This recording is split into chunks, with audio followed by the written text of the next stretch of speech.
So Ruth, just before I dive in and ask you the first question, a bit of backstory, because you're not a provider, you're not involved in social care as many people would know it. You're the daughter of a resident at one of our care homes. So this podcast, and he's been with us since, I had to look this up because it feels like forever, and it almost has been, November 2019. Yeah. So what a period that's been. This podcast is designed for you 7 years ago. So the first question, if you were talking to yourself 7 years ago, what's the one thing that person would need to know about social care as a system or a sector? Yeah, I mean, you're very brave, I think, having on a family member of a resident. So kudos to you. Not many would actually probably give them this sort of platform, the good, the bad, the ugly, lay it on the table. Yeah, I mean, Dad moved in almost 7 years ago now. And like you said, it's been a tumultuous time, I think, COVID and all the rest of it. But I think when we put him into a care home, I must admit, I didn't really understand what social care even meant. And I'm not going to lie, I still don't necessarily understand what it actually encapsulates. It's a weird grey area. And there's not a lot of education around what social care is and what it isn't. And I think we all operate under a lot of misconceptions, is that we sort of think it's kind of like the NHS, but slightly different. And therefore, what we expect from the NHS is what we'll get from social care as well. The NHS is a really strongly held, joyful thing that identifies us as British. You know, if you look at the Olympics in 2012, and the opening ceremony, but it's not quite that. And so you have to manage your expectations. It's a bit of a quagmire. The cynic in me might say that it's a quagmire for reasons so that, we can't draw on the funding and we don't utilize those resources. The optimist in me might say that it's a quagmire because nobody's really defined the system. So expect to be confused for sure, because if I'm 7 years down the line and I still don't understand what it is, and we're very involved in, Dad's care and trying to get funding, etc. If I still don't know what it is, don't feel bad on yourself if you haven't got a clue, and you're just looking at putting somebody into a care home setting. Why do you think that all speaks to a lack of education within Yeah. within general society? There's signposting points within local authority. You can point the finger at the local authority, the NHS, I guess even care providers. We're not doing a good enough job around the education piece. Why do you think that is, that people aren't engaging with the education that we do put out there? Obviously, we've got our own websites and there is a lot of signposting, but why is it not effective? What? It's I don't want to use the word piecemeal. It's quite disjointed, because like you said, you've put out your own stuff. Then you've got the local authorities that put out their own stuff. Then you've got kind of your Age UK, etc. It's all very disparate. It's not like the NHS where you've got your services and you know exactly where to go. There's no one centralised hub that says, actually, we've brought all of this together and here are the key messages. And here's how we're going to guide you through this process. There's a lot of guidance, but not everyone's talking to each other. And if you don't know where to go, and in fact, you probably could get different messages because everyone's coming at it from a different motivation. Yes, it would be lovely to think that everyone in social care was doing it for, just ethical reasons and wanting to support people in society. But equally, everyone's got their own funding, everyone's got their own motivations. So the spin that they might put on that information as well might be, directing you towards a certain way of thinking. So it is a bit disparate. There's no centralized, or at least not what I found. Having said that, I didn't do a lot of the research. It was my auntie who actually really got stuck into it. And this is an educated woman, and she's also a very tenacious woman. And even she found it difficult. And she's not one to stop at a hurdle. So if she says it was tough, then I know it was tough. Okay. What was it like before your dad went into a care home? What was that period like, if you can remember it? The sort of the way that you had to support and help and care for him. Oh, yeah, it was a bloody nightmare.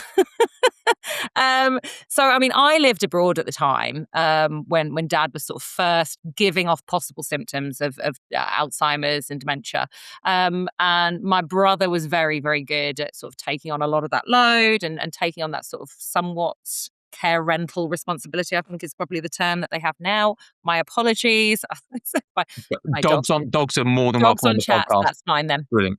Um, so, I mean, I was living in the Middle East. I was working in the Middle East, and my brother gave me a call one day, and he was remarkably upset. And he said, "I don't think I can do this anymore." Because he couldn't figure out what Dad needed, and Dad couldn't express what he needed. And he said, "I really need some help." So I said, "Fine." I went into my work the next day, handed in my notice. Forgot to tell my husband that I'd actually done that, or my partner at the time, and then had to retrospectively say, "Is this okay? We're going to have to move to the UK."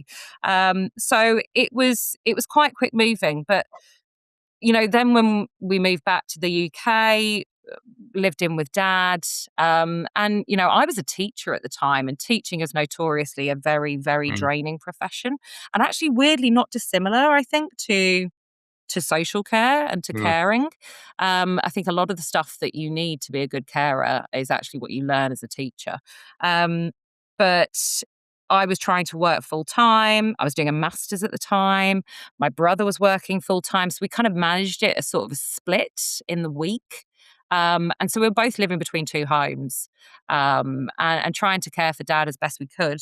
But when you're working full time as well, the patience you need to manage somebody who doesn't realize that they need help, that was incredibly frustrating. And I think I hit the wall, as I would call it, Mhm. probably before my brother did. Perhaps he's a more patient or loving individual. But I remember just saying to my husband, like, I'm either going to shoot him or I'm going to shoot myself because Mm. this is horrendous. And you're never off the clock. God bless him. Dad would wander around in the middle of the night, try to get in bed with me, and I'd have to lead him back to his bedroom. It was just, it's unique. I don't know if there's anything you can do to prepare for it, to be honest. Mm. I don't have children. My brother doesn't have children. So maybe if we'd had that experience, perhaps it would have been more akin to that. But we got to the point where we said we couldn't do it anymore. But I think probably for families, it's quite difficult when you've got multiple siblings and multiple, I don't want to call them stakeholders, but, Mm. invested loved ones, is trying to find that unanimity in the decision Mm. to then put them into a care home, or some sort of supportive facility, because someone will inevitably get there first and others will take a while to catch up, and trying not to resent each other for that is really quite difficult. You've gone through frustration, a desire to murder your father. You've gone through Yeah. resentment. Those are, and I'm sure we could go through others as well. Really negative emotions that you felt through this pathway to Dad requires support, including also I've given up my career in the Middle East. I've literally just made the decision. That's it. I'm gone. Partner, by the way, this is happening. This is my life. There's a huge sacrifice there to then go and say, okay, Dad, I'm going to care for you and I'm going to support you, and yet you then have these negative emotions.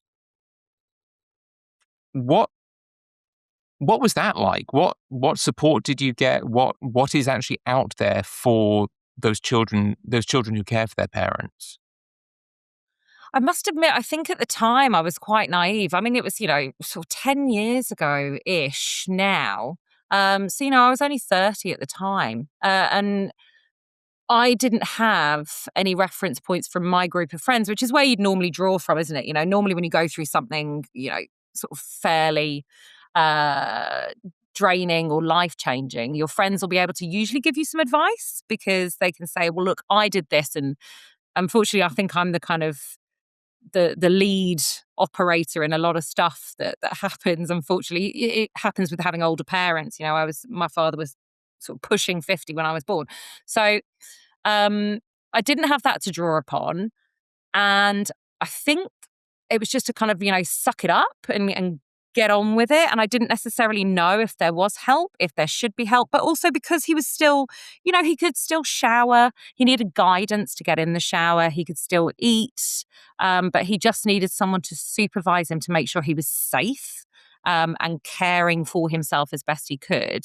I didn't necessarily think that he qualified for that. I mean, the first thing you probably usually think about is, right, is there any sort of benefit? Is he entitled to money for support? And particularly when I was working, we had to get in carers during the day. But the basics of what I could find online around a carer's allowance would basically mean I needed to give up my job, and then I'd be given 87 quid a week, which seemed absolutely bonkers. And because of the paperwork and the hoops they get you to jump through with that, my brother and I think very much like, we're quite stalwart. We just went, well, we'll just do it ourselves.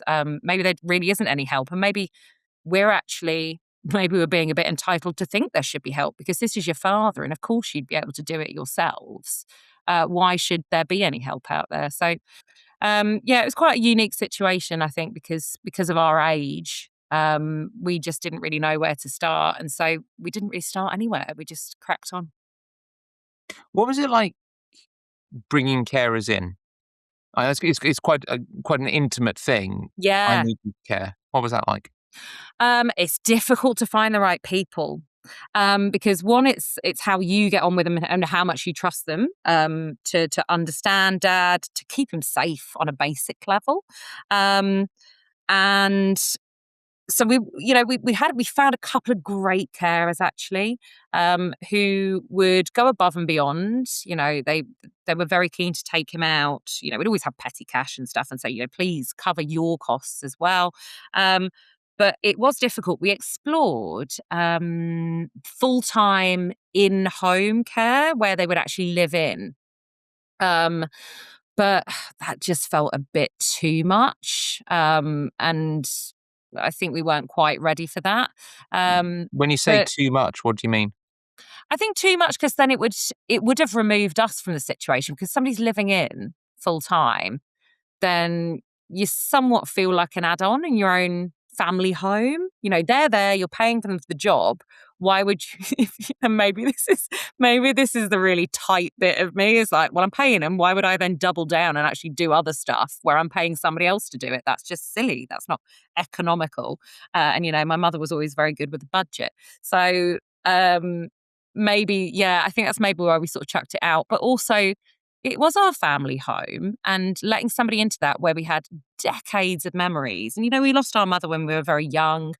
And so it wasn't an easy decision to figure out who would come into that setting because it wasn't just looking after dad. It was, the house isn't just a house, it's a home, and how you protect that and protect the people in it. It's quite tricky. Hmm.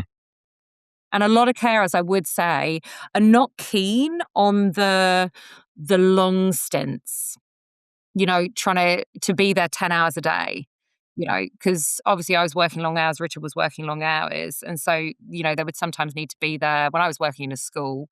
Thankfully, I don't work in a school anymore, but that's a topic for another day. But they would need to be there at sort of 7 o'clock in the morning because I needed to get in, I needed to get planned and ready for the day. And then I usually wouldn't get back till sort of 4, 5, if there were meetings, etc. So finding somebody who's willing to do that length of time with a singular person, very few of us actually want to spend that amount of time with anyone. You've got your best mate, and you've probably got your husband or your significant other, your wife, partner, whatever. The rest of us, you can't really stomach that much time. So I think that's quite a niche actually for carers who are willing to do that length of a stint on a daily basis. Mm. So what was it? So you're bringing carers in, and what was it? What were the months like in the run up to the decision to your dad going into a care home? Was it moments of crisis? Was it just the build up of the pressure? What was it that for you that was crystallizing that decision? It definitely was the build-up of the pressure. I realised I sound really negative. I've already said I wanted to kill my dad. It was beautiful spending time with my father, and I would never change that for anything, obviously. But there were just times of pressure, and I think it's an inevitability actually, that it doesn't matter how much love you give, they are not going to get better. The situation will not improve no matter how patient you are, no matter what interventions you put in place to support them better. It is a degenerative disease when it comes to dementia. So you're literally trying to hold back the tide. And at some point, that wave is going to hit. So I think maybe it was just that realization, I think probably for the two of us, was that you might have good days, but on balance, it's a downward trajectory and it's not going to get easier. So I think that's probably where it kind of got to. Also, my dad was trying to run off from my husband. I think he thought he was somebody from his past who had apparently stolen his girlfriend. And yeah, he would try and do a runner, which was which was quite fun. um, if I ask you to take the financial decision out of it, Yeah. Do you think you made the decision to place your dad in the care home at the right time? Yes. Yes, I do. I think maybe we could have done it, I don't know, tiny bit earlier. But funnily enough, when Dad moved into the care home, and honestly, none of it came down to the money. It wasn't about saving any money. None of that. His money is his money. So if it's spent on his care, it's spent on his care. But funnily enough, when Dad went into the care home, there was another resident who moved in not too long after, maybe a year or so. Lovely, lovely man. But he was not far enough in his journey to fully integrate and settle into the care home. He was where I would say my dad had been probably about 3 years into his journey, maybe 2.5, where he knew something was wrong. He didn't know quite what it was. And he was absolutely shit scared. Um, this resident, I think they'd done it too early, because you need that sort of level of uh, not a lack of autonomy, but just a laid back, I'm not going to question this and I will probably adjust quite quickly because I don't have the capacity now to question like I used to. So for us, I think when we put Dad in, I think it was probably about the right time because he'd gone through that scared, everything's changing phase. And I think his brain chemistry had probably got to the point where it was okay. He didn't really know that he wasn't going to go home. So it was probably about the right time. Not going home is you spoke earlier about your family home and it being full of these memories, and the desire to go home is something that we see very much with the individuals that we care for. Oh, don't worry, I don't need anything. I'm going to be going home soon. My I don't daughter's going worry. to come and pick me up. Yeah, it It's breaks a your heart. common refrain. Um, the decision to move someone out of their own home and into a care home or a care setting is significant. But you are right that you have these moments, you have this sort of this period of you're in your own home and you're putting a jigsaw puzzle together almost of here's a care package. And then you sort of have this crystallization moment of no, a care home is appropriate. It feels like there should be an interim stage, but you then have multiple steps. So you're in your own home with a package of care, you go to something else, whatever that is, and then you go to a care home. But Yeah, or you get used to having people in your own home and maybe, mm, strangers of the caring profession who are there. So you kind of get used to that. There are going to be people around who help me. But yeah, I mean, having worked in education, it's like when children move from primary to secondary school. You don't just shove them into year 7 on September the 5th or whatever it is. We've all recognized now that you need time to transition. So there will be weeks of work with local feeder primary schools where the children will come and get accustomed so that the things that you can help them get used to, you make an effort to do so. And then obviously the challenge itself is obviously moving into secondary school, the timetable, etc., different teachers. But what you can try and do, you should do. And I think there's probably a bit of a lack of that. But you're right. I think there's people who kind of, go from, yes, we're trying to do this at home. Yes, we're trying to do it all on our own. And then suddenly something breaks and you just go, okay, right, it's care home time. And I think that's akin to going to a supermarket hungry. you're not making good decisions. You're absolutely starving. You're grabbing stuff off the shelf. You're not thinking of long-term meal planning. And I think it's the same when it gets to a care home, is that by the time you start looking, you're so you're at such at the end of your rope that you're maybe not thinking clearly, and taking the time to research what are the questions I should be asking, what factors should I be looking at in the care home, how will I figure out if it's right. And I will say we saw another care home prior to Fieldhouse. And I was like, yeah, do you know what? This seems nice. This seems nice. Like, let's go for it. And they said, we've only got the one room, and you'll have to move quite quickly. And there's this sort of pressure tactics, which feels really uncomfortable when it comes to somebody's care, but I get it. And thank goodness we didn't, because my brother kept looking because he said, I just don't think it's quite right. But I think because I'd reached that stage of maybe dad needs to go into care before my brother, I was at that I'm starving, I'm grabbing whatever fucking snacks I can get off the shelf. And he was slightly more lucid and objective about it and was thinking longer term. But people don't think about it until you're at that point, because it feels really uncomfortable to think about it because you think you're failing your parents. So start So, earlier, definitely. yeah, I was going to ask, what you, let's say we're talking to someone who is supporting their parent. They've had the diagnosis of dementia. They're quite early on in their journey, and you're probably thinking, well, I could have anything of 5 to 10 years here of care, or it could be a lot shorter in some cases. You said start early. What advice would you give to that individual? What would you say that transition period of you're living at home to you're living in a care home? What does that need to look like, and how do you make that as effective as possible? It's not problem is it's not linear, is it? It's not a linear progression or Mm. degeneration. They traditionally with dementia, you can be absolutely fine for a while and then you just drop off a cliff and then you plateau again. Um, I think people need to accept the inevitability of what will come. Um, and they also need to forgive themselves for considering the possibility that they can't do it all. And I think that's what it is. I think there's a sort of a societal pressure, whereby you just sort of suck it up and get on with it. And you don't want to be seen to be, you know, feeling like you can't cope with caring for your parents, the people who brought you into the world. So maybe there just needs to be a more open conversation about what the journey looks like and when it's okay to call it. And that actually calling it really is the most natural thing to do at some point, calling it and saying you can't do it all on your own. But it's a tricky one, isn't it? Yeah, it's not linear. It's not linear. So trying to sort of say, oh, well, 6 months after this diagnosis, then you should do this. And then 12 months' time, you're probably going to need to do this, because it just doesn't work like that. Um, but people don't plan for sure. And I think it's a protection mechanism. Um, People probably don't also want to deal with the fact that it's incurable and Yeah, it's never going to get better. yeah. What was it like the days around putting your dad into a care home?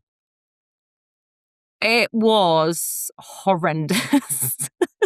I I don't have children, as I've said. I can only think it was similar to how all of my friends, so I'm the only one who doesn't have kids. They've all got multiple kids. Having read their stuff on WhatsApp over the years, I feel like it was how they felt when they dropped their kid off at nursery for the first time. What if nobody likes them? What if they say the wrong thing? What if the teacher doesn't pay any attention to them? How will they know what snacks they like? How will they know how they like to, be left during lunchtime? It's those sorts of worries, is that they're not gonna get them. So I remember I left the care home after we dropped him off. We moved all his stuff in, and that was great. And I would say, bring as much as you can from home to try and make it feel quite similar. Um, but yeah, I was panicked beyond belief. I had just a pit in my stomach. Certainly on that first afternoon when we dropped him off, there was one resident, and dad used to think that he knew everyone, because that's what dementia is. He doesn't speak so much anymore, but when he first moved in, he was like, I know you. And the people who still had somewhat about them were like, no, you don't. I have absolutely no idea who you are. You're being really weird. And I was like, oh no, this is terrible. And one lady resident who was one of my absolute favourites. She's not with us anymore.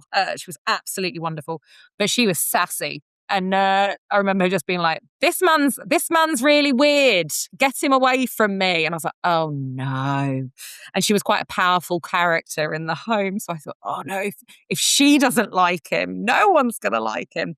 So I remember I sat next to her and I had to say to her, "Hello, I'm Ruth. I'm his, his daughter." And I said, "Look, he doesn't sometimes always remember who he's met, but, if you could be, sort of try and work with him on that, I'd really, really appreciate it." But yeah, I felt like I was sort of on the verge of maybe bribing a 90-year-old to try and introduce him as some sort of like Regina George, Mean Girls, popular person. Like, take him under your wing.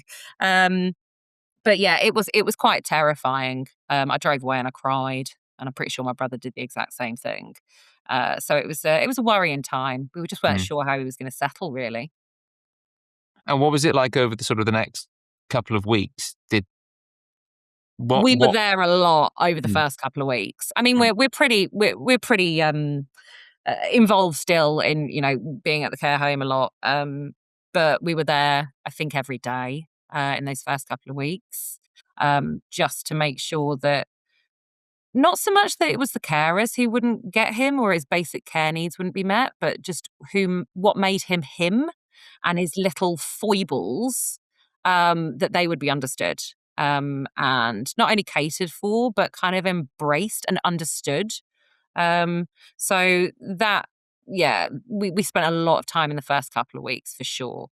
But I think one of the things the care home did do, and maybe it wasn't in the first couple of weeks, but over the first few months, was they assigned, kind of a sort of key carer, someone who was the lead on that resident, who basically knew them inside and out and could kind of go, "Look, all right, he's rubbing his thumbs. I know what that means.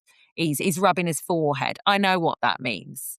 He said no, but does that no actually really mean no? Could we ask him in a different way?"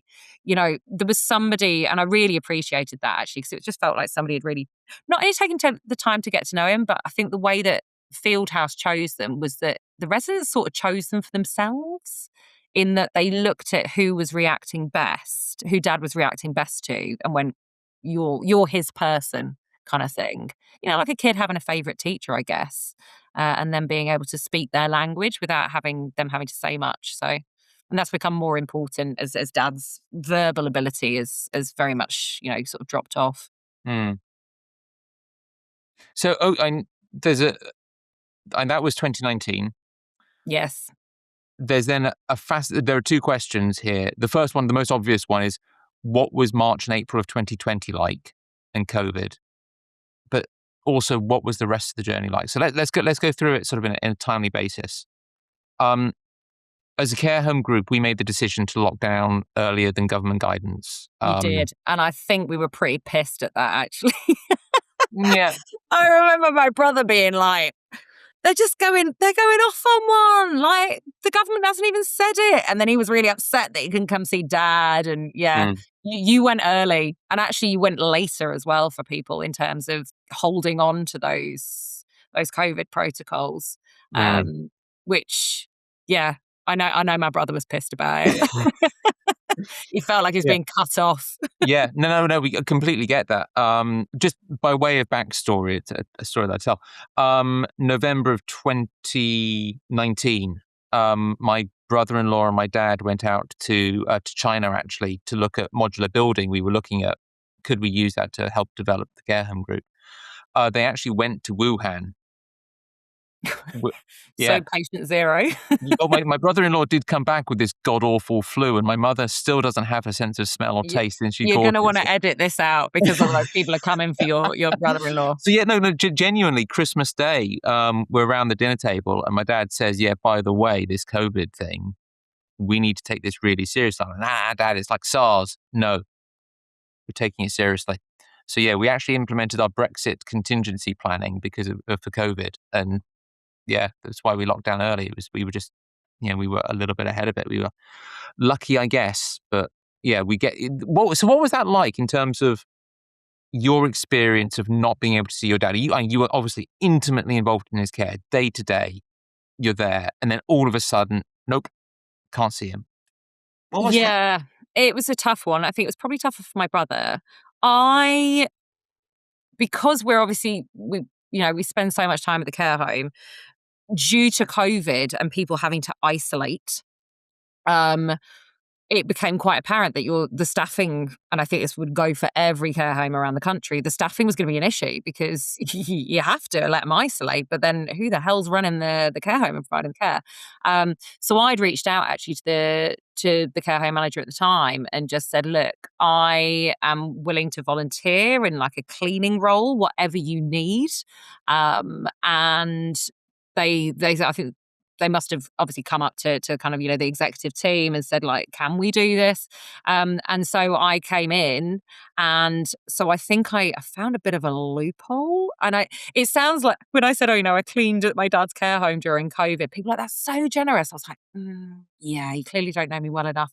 That was me finding a way where I could give back, but also I could still see dad and I could give my brother that information.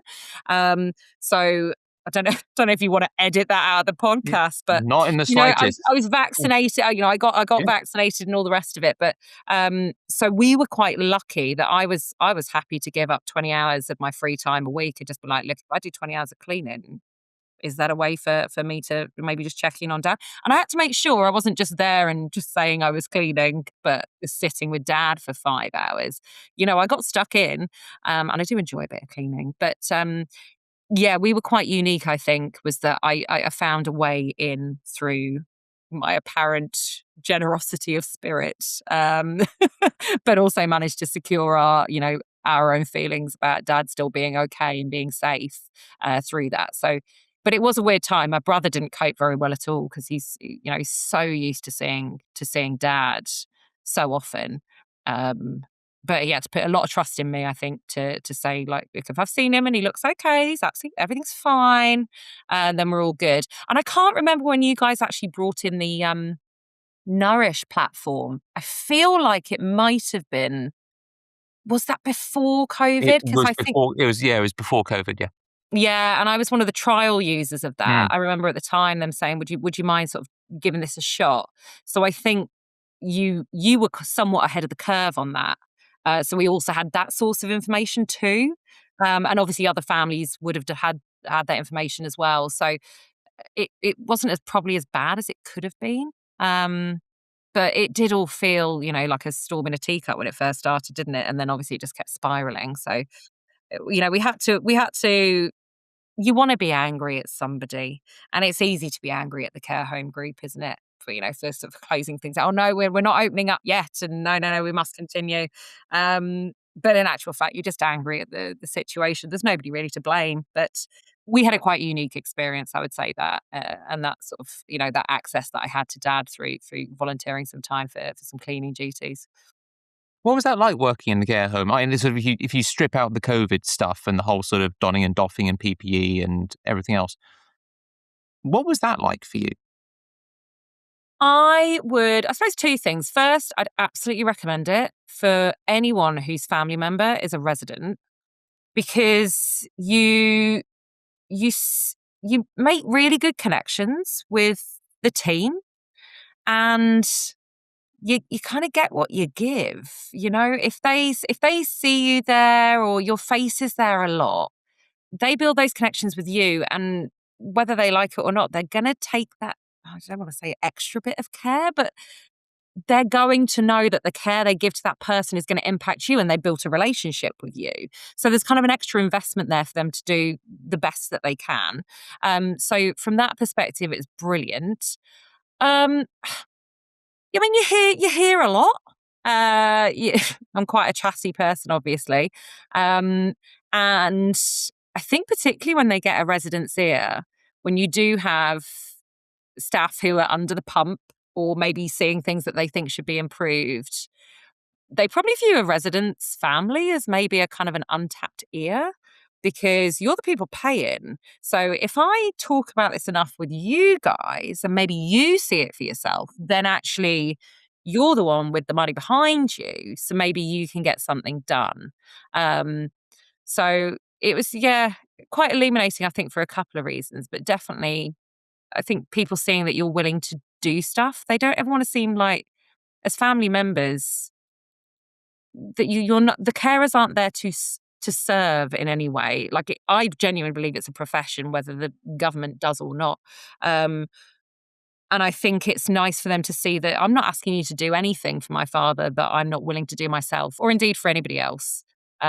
So, maybe that's a nice thing for them to realize that you will get stuck in and you appreciate what they do and you've done it for yourself, so you know how hard it is. Mm.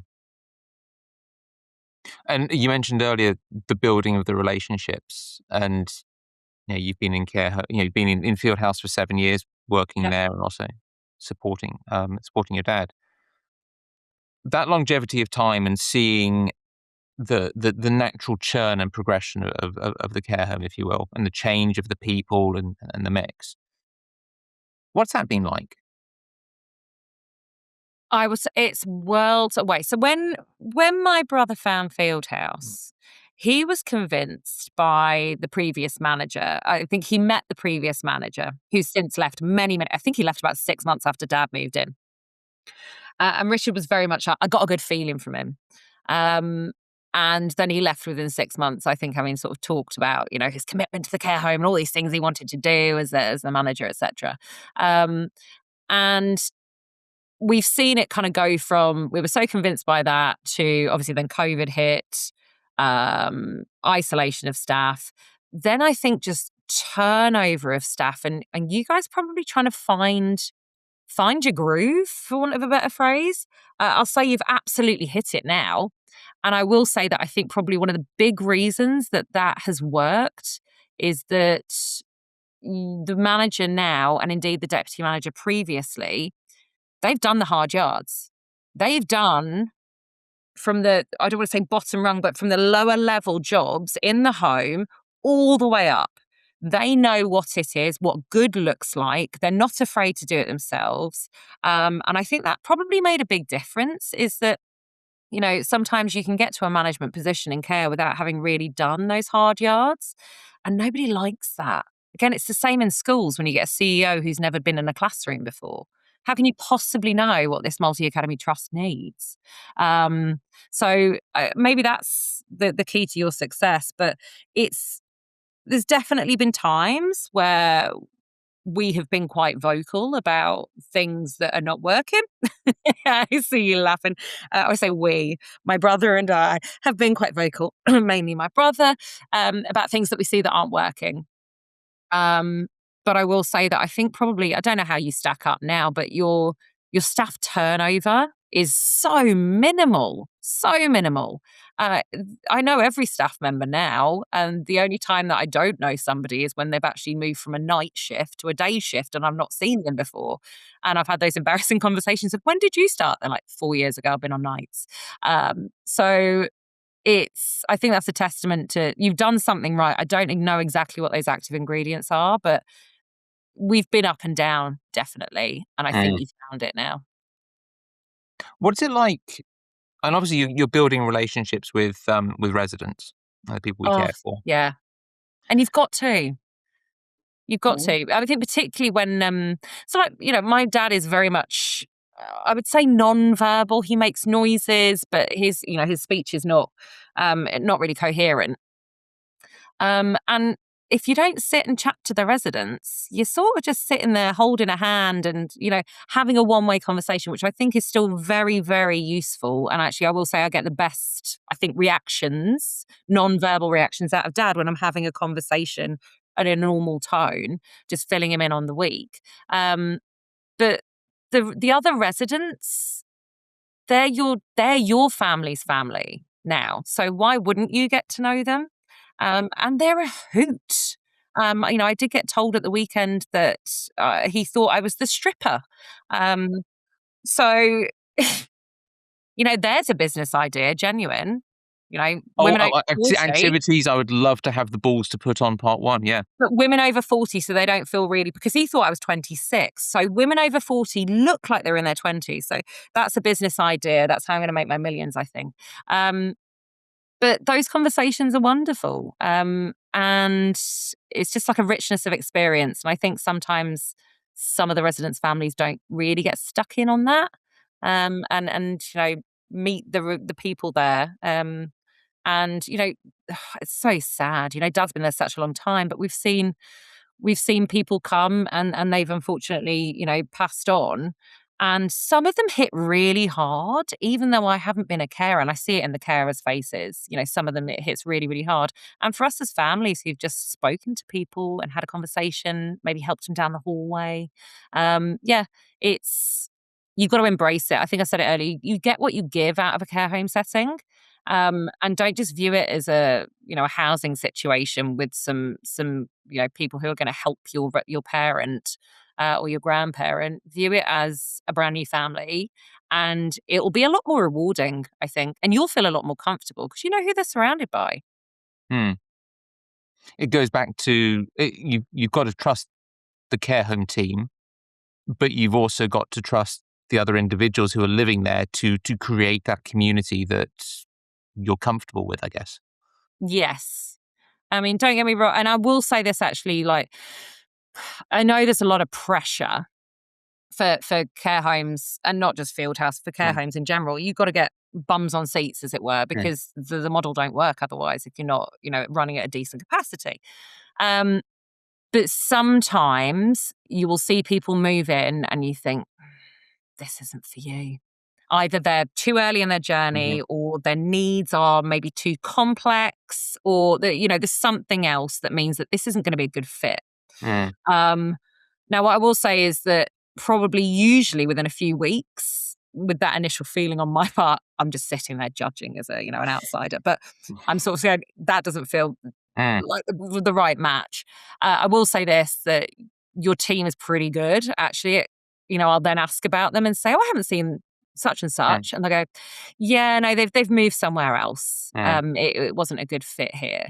But maybe I don't. I probably would say I think in the interests of the residents themselves, any new resident finding that first place that's right first time is really, really important. mm, Um, and so I think there is that's balance, isn't it, between you have to get the money in and you need beds taken, mhm, etc. And maybe that internal struggle of I know maybe this isn't quite the right fit, but perhaps we can make it work. Because somebody said to me, one of the carers said to me previously, was that when they move care home at a certain stage in their process, is often they don't, I would say last, it sounds like a loaf of mm, bread, but they don't last very long. Once mm. you move a resident at a certain stage, I think the average span is something like 3 months Yeah, because like the that. change is too much for them. Mhm, So that's why I think getting it right first time is so important mm, because again, it's like moving a child in school. They've just tried to settle in, something's not quite right, and then they've got to go through the whole traumatic experience again. mm. Um, and a lot of these residents, like Dad, would just not have had the emotional resilience to cope with that. So yeah, get it right first time. What can people do to get it right first time? Let's say you've walked into a care home, you have no care experience whatsoever. Mhm. Is this the right place? Look at one. I feel like my mother saying this, but look at nails. She always said, "Look at nails and shoes" when I was, looking for a man. But honestly, look at nails. Look at general cleanliness, but the nails will be a dead giveaway because they're easy to miss. So those are kind of like a little thing. Are their nails clean? Is their hair brushed? Are we looking? Does everyone look clean and generally well cared for? I would say the CQC reports I wouldn't even, unless they're obviously inadequate and in, a terrible, terrible category.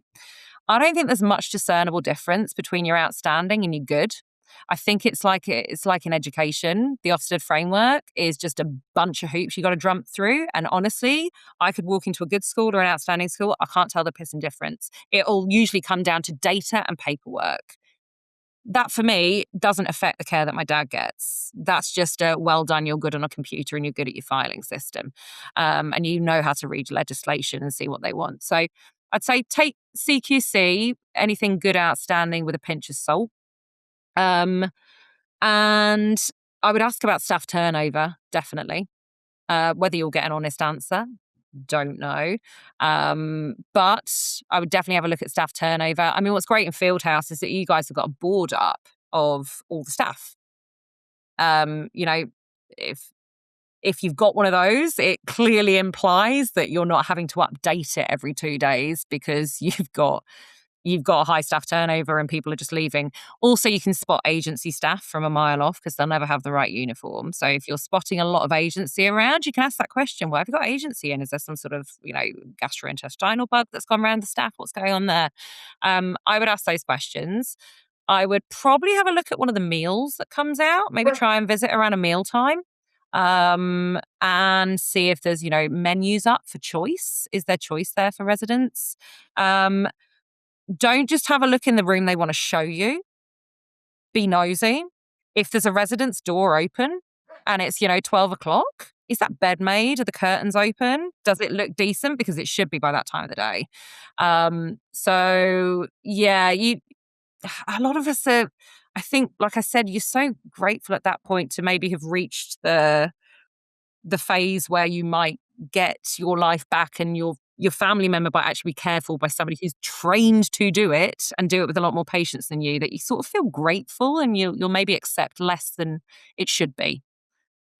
Because there's a sense of maybe desperation there or being at the end of your tether. That's why it's important you start earlier. Definitely start earlier. But recommendations, I'd take recommendations as well. There's enough Facebook groups out there now, where even if it's just your local kind of village Facebook group or town Facebook group, ask the question, anybody got a parent in such and such? Anyone had any experience with this? Um, and I think those are probably the best places to start because on a tour, they'll make everything look brilliant. I'm a trustee, and God bless our schools. I love our schools in our trust. But I know when I visit as a trustee, I'm seeing the polished version on our agreed schedule. Some except when children want to kick off in the corridor. But you're getting the polished stuff. So try and do what you can to get below the surface. Mm, okay. What's your experience been like? So your dad came to Field House, privately funded. Yeah. Um, have you had much interaction with the local authorities through that process?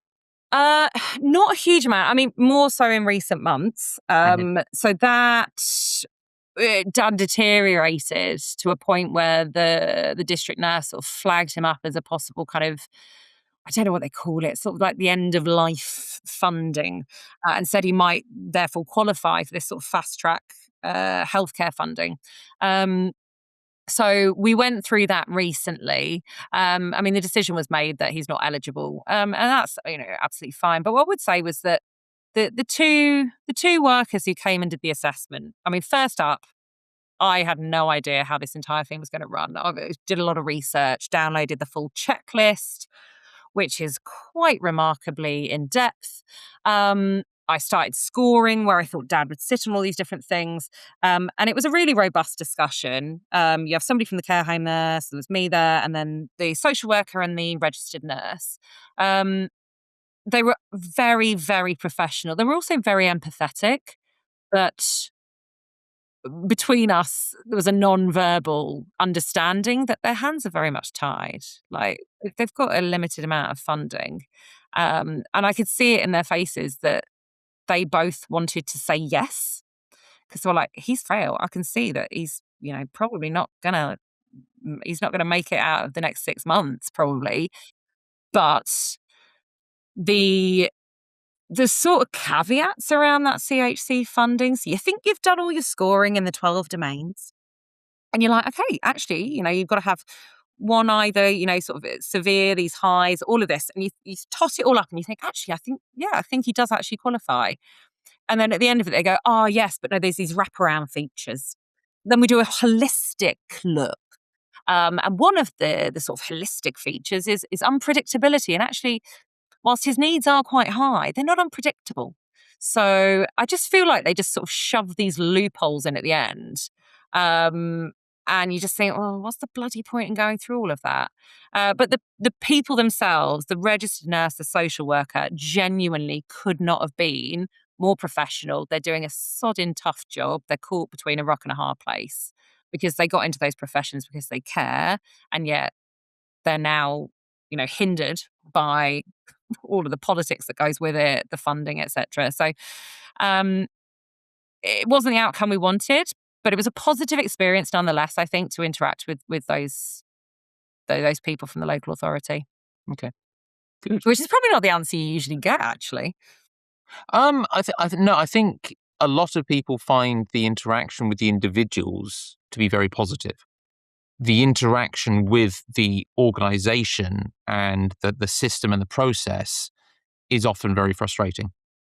Oh, yeah. I mean, it's very frustrating. I don't even, again, my auntie, God bless her soul, was the one who sort of did all of the digging on this, figured it all out. She said, there are appeals processes and all this, and this is the stuff we need to do, and this is the evidence we need, blah, blah, blah.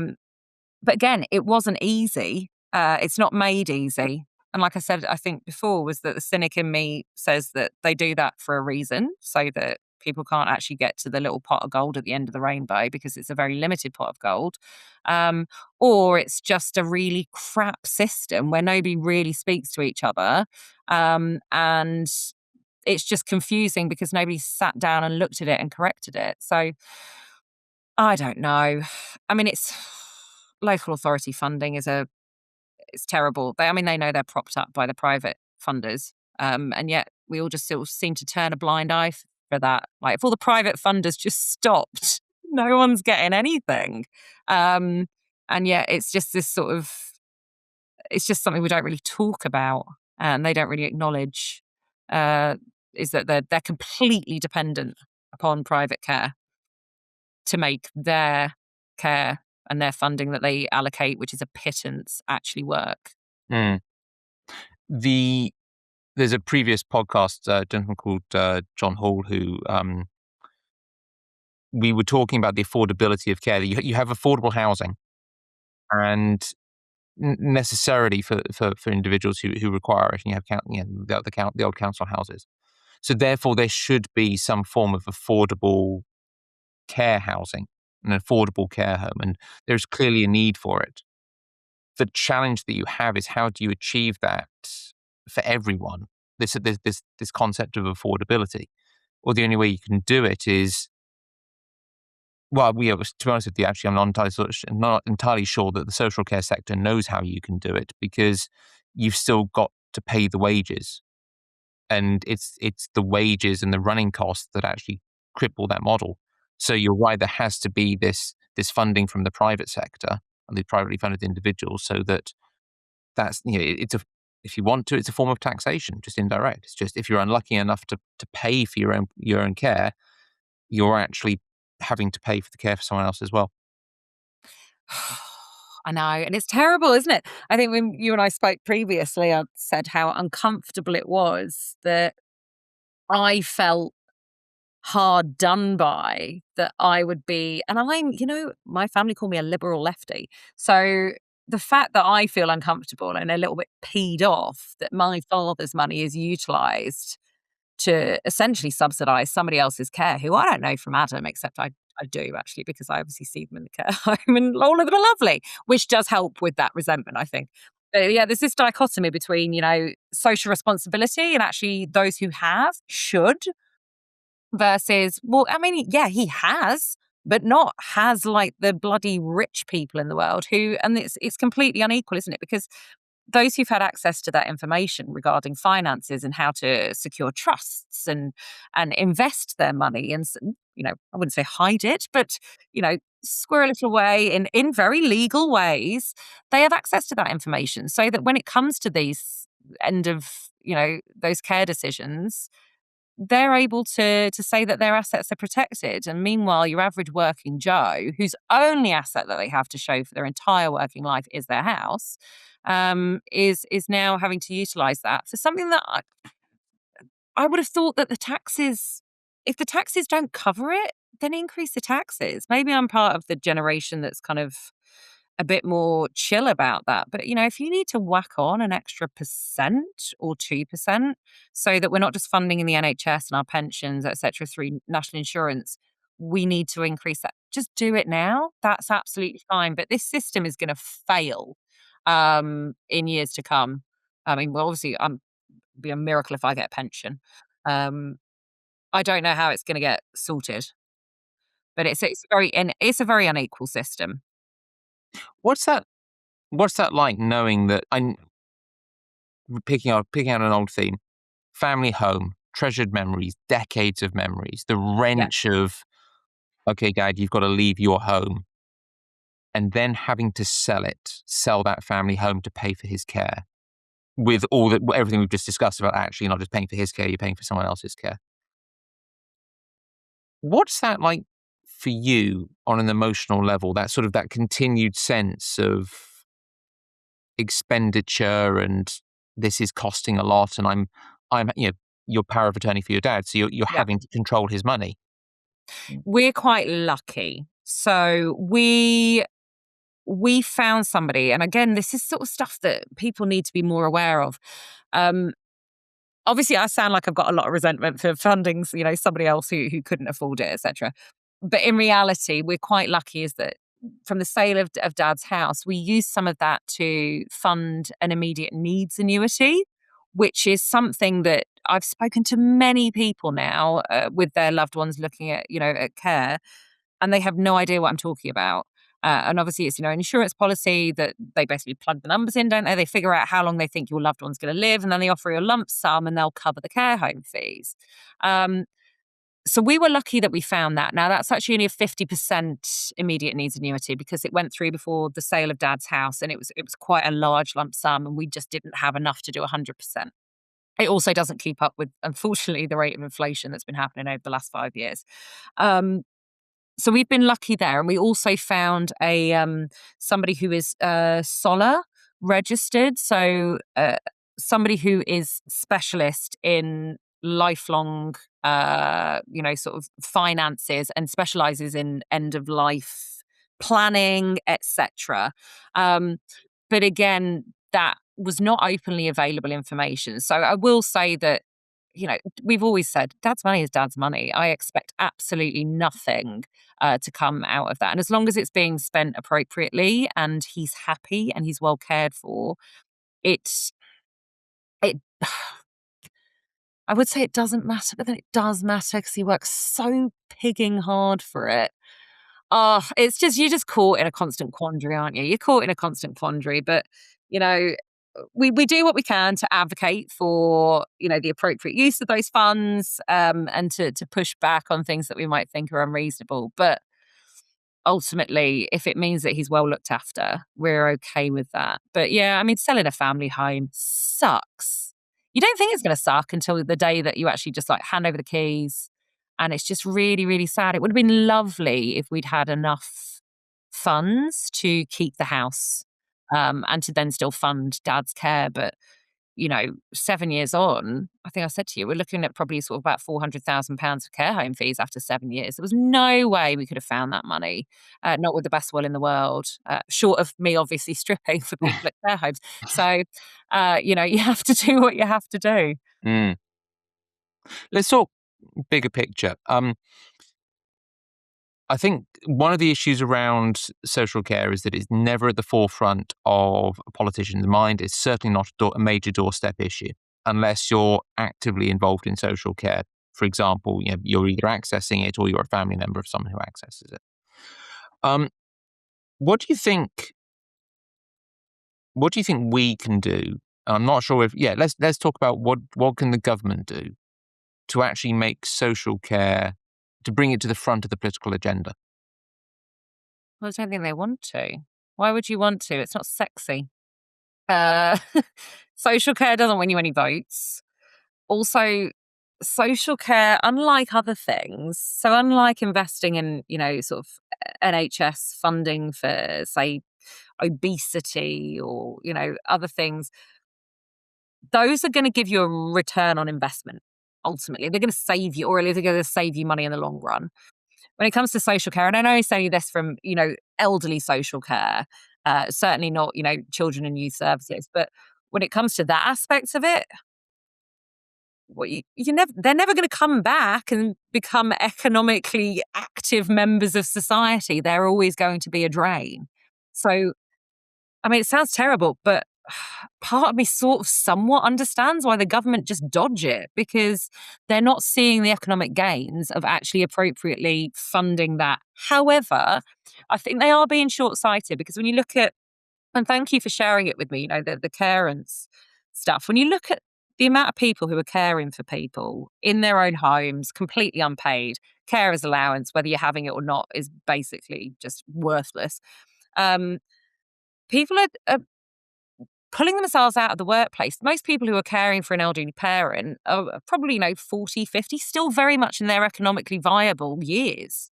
They're having to pull back from probably contributing to society to accommodate caring for that person. So whilst it doesn't seem like a kind of natural, yes, we'll fund helping elderly people in their social care, if you look slightly further back and one layer down, what you're actually doing is you're supporting people for them to get back into work, those who can, who are doing the unpaid care work. So maybe that's what they need to look at. They've got to do the sums, because also those carers as well, those unpaid carers, not only are they not at their full working capacity and contributing economically to 100% of what they could be, when you look at the stress that this sort of caring does, stress causes, cardiovascular diseases, it causes inflammatory diseases, mental health. Those are all then going to be funded and paid for when they come up by the NHS. So you're kicking a can. So maybe that's where they kind of need to start, is really looking at what are the costs that we're not seeing? And actually, if we do invest, what could we possibly get back from that? Because they'll only come for it if there's money involved. Mm. So I'm going to give you a magic wand. And what changes would you make to social care? God. I think this, again, I'm doing this probably from very much from a care perspective, is that the care workers themselves, particularly in Dad's care home and all care homes, I think, around the country, it's not seen as a profession. And I only say this because I work I'm a sort of director of education for a global chartered body, a global professional body. But we're very much, trying to professionalize a profession. So I'm not teaching, engineering, doctors, etc. Maybe if people cared as much about, because education's always at the top of the agenda, isn't it? Um, Maybe if you professionalized it, perhaps through conversations of people then saying, I want to have a career in care, and this is something that truly contributes to society. Because remember, professions are those with they fulfill a societal need. Check. Specialized body of knowledge. Check. Shared moral code. Check. It is a profession. So maybe it's not just about sort of legislative change, changes in funding, structural change. Maybe it's just you try and sort of come at it from the side. But maybe that's just me as an educator speaking, is that people don't talk about social care very much. And, you said, like, those of us who are either in social care or have loved ones in social care talk about it. Even in my household, we really don't talk about it very much. We talk about the big ticket issues that are on the political agenda at the moment. So I'm even guilty of not talking about it enough. So maybe it's a longer term thing of, if you create a profession from it, then perhaps it gets higher on the agenda. But, if I had the answers, I certainly wouldn't be in the job I'm in, or indeed considering stripping at care homes. I definitely have a lot more money. What Fair would enough. you do? Or am I not allowed to ask you? No, you're allowed to ask. I think, for me, I think there's a lot of talk of additional funding requirements for social care. Um, I think that is going to be true no matter what you do. Social care is ultimately a bottomless pit, because you can always do better. We're in the business of trying to support people to be as independent and live their best lives as possible. That's kind of a never-ending task. And whilst more money would be great, because it'd be great to be able to pay our teams more, actually the first thing we've got to do is make the system better. I think we have a system that is designed to get as many people through it as possible in the most efficient way possible for the system. It's not designed around the individual and their mess and their chaos. Yeah, it's like And utilitarian, isn't it? It's just, try and do the best that we can for the biggest majority and just sort of hope it all sort of works. yeah, I think I think we now I think have the technology to have a much more efficient system to be able to capture the mess of the beautiful chaotic mess of someone's life, and life is meant to be messy, and to help streamline that through. Okay, well, you need a little bit of this, you need a little bit of that, and none of this, and a hell of a lot of that, and to support. I think we need to reimagine a system and then build towards that. I think funding is the wrong way to go, but the professionalization of the sector, yeah, it is a profession. It's just not recognized as one. I think Yeah, it finding ways to. sucks. It really sucks. I think it's terrible. But then, it goes for a lot of other stuff as well. Mm. I work in the logistics and transport industry and supply chain, and it was only after COVID, much like carers, where suddenly people went, oh, we sort of need people who work in the supply chain to actually keep stuff going. And oh, don't we need the carers as well? Things slowly change, but like you said, even if you chuck extra funding at it, you need the people in it who are going to make the system work. And if those people don't want to join the system because they don't see it as a career, and unfortunately, I have seen, fantastic carers come through Fieldhouse, but when I've asked them, what's your plans? It's always the fantastic ones. It's always like a stopgap to I'm doing nursing training, or I'm going to be a paramedic, or these sorts of things, and they don't see a full future in it, which I think is really, really sad. It's somewhat of a transient profession, and the people who are fantastic at it. I mean, not to take away from those who don't have qualifications, etc. The people who are fantastic are, you've got a lot of carers from Kerala who have nursing degrees. They are highly qualified people and they are fantastic. And maybe that's something that could be explored, is that to really get to the next level of delivering on people's needs is having qualifications. And I don't think it needs to be a nursing qualification necessarily, but it needs to be something that recognises the unique set of skills that these carers need. But I mean, the whole thing's a bit broken, isn't it? And also trying to lump together elderly social care alongside children's social care, alongside vulnerable adults and complex needs social care.